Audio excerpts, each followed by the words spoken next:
Hi. Do you wish you could turn blurry, noisy Astro images into sharp, clean images? Well, I've just updated AstroSharp to include Astroclean, a denoising machine learning tool. It's free. Oh, you're not sure whether free software is any good? Well, astrophotographers have been debating this question for hundreds of years. Just watch this silent Laurel and Hardy movie from 1927.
Well, now that you know how long people have been debating about the usefulness of free astrophotography programs, I'd like to present a huge update to one of the programs of all time. AstroSharp now has Astroclean. You can get rid of noise in your images too, all in one program. So let's get into it, shall we? I've got the app open right now. As you can see, there's a lot that has changed. If you've used the app before, you can browse and select the file that you'd like. I'm going to choose an image of M42 that is in black and white. Below, you'll see a preview of your image as long as you have the correct image type selected.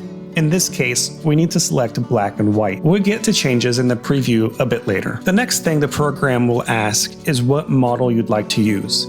There are 3 sharpening models, one denoising model, which is Astroclean, and a hybrid model. The 3 sharpening models have been discussed in previous videos, but I'd like to point out that the PSF model is a bit different than how it was explained in my previous video about AstroSharp. Instead of using sigma as your PSF value, I'd recommend going with about 70% of your full width half maximum value. Using sigma doesn't generally sharpen things enough, and using the full width half maximum is a bit too aggressive. 70% of the full width half maximum seems like a sweet spot to me, but I would experiment a bit with your own data. I'm really excited to introduce Astroclean, or maybe I should call it Deep Sky Denoise. I don't know, but if I do that, then I'd have to call AstroSharp Deep Sky Deblur or something. So I don't know, it's a good program I think. I created it by making images noisy and training the neural network on just the noise. I think it does a good job, but it is aggressive. You'll be able to control how aggressive it is. More on that in a bit. The next model is a hybrid model. It performs the PSF sharpening model first and then applies Astroclean to it. The amount of Astroclean varies. I'll get to that in a bit too. I don't really recommend using this model except as a preview, or if you're going to apply a little bit of denoising. You'll get better results if you use an AstroSharp model, save the image, and then apply Astroclean to the sharpened image. It basically boils down to the fact that the sharpening and denoising algorithms don't process the same exact pixels all of the time, and you can get artifacts that correspond to the chunk size slider value. If you don't really care about those artifacts or just want to do everything at once, go ahead and use the hybrid model. The next radio button tells the program whether to process just the preview or the full image. This button updates in real time, so make sure it is on preview until you are ready to do the full processing. You'll notice that the preview also has a nice set of sliders. You can now scroll around the image to find the part of the image you'd like to preview. Nice. On the right is another set of radio buttons. I finally got multi-core CPU processing to work. Based on my benchmarks, I can cut processing time by about half. However, it takes a bit of time to get the multi-core processing started, so while you are testing it out with different parameters, leave it on single core. Once you are ready to process the whole image, hit multi-core, update sliders, and then full image. Next is the processing chunk size. This just affects how much of the image is processed at once. It helps make the program less resource intensive. I wouldn't touch it in most cases, but I found that for single core processing, the higher the number, like 750, the faster it goes. But for multi-core processing, a lower-ish number, like 300, is better. Okay, the next slider is the PSF slider. Basically, find the full width half maximum of the stars in your image and take 70% of that. Use that as a starting point, move it up or down depending on your taste. The last slider is the aggressiveness slider. For the 3 sharpening models and Astroclean, the slider basically tells the program how much of a model it should apply to an image. If you want the full sharpening of a model, use 100%. If you want something less, use something less. Now for the hybrid model, the slider is a bit different. The aggressiveness slider only applies to the denoising step. It applies a full sharpening model to the image, and the amount of subsequent denoising depends on the value you choose in this slider. When you've chosen all the parameters you want, then you can click Update Sliders.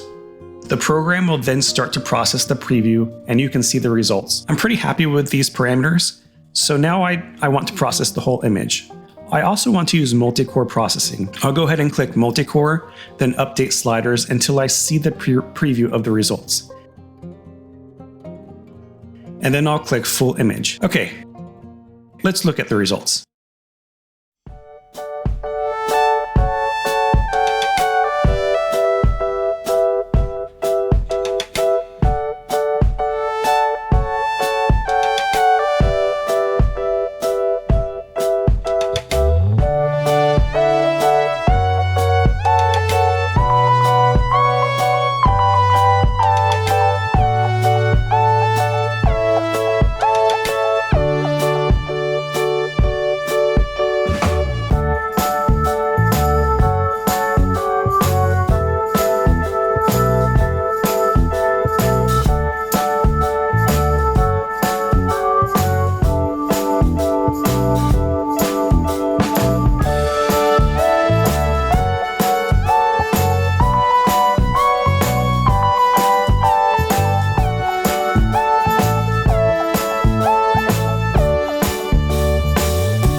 If you enjoy the work I do, please take a second to like the video and subscribe.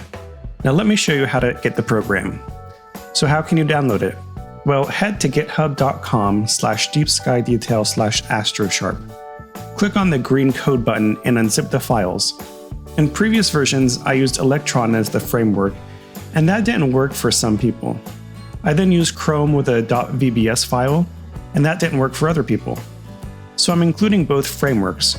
You can click the .exe file and open the program with Electron, or you can click the .vbs file to open it with your Chrome browser.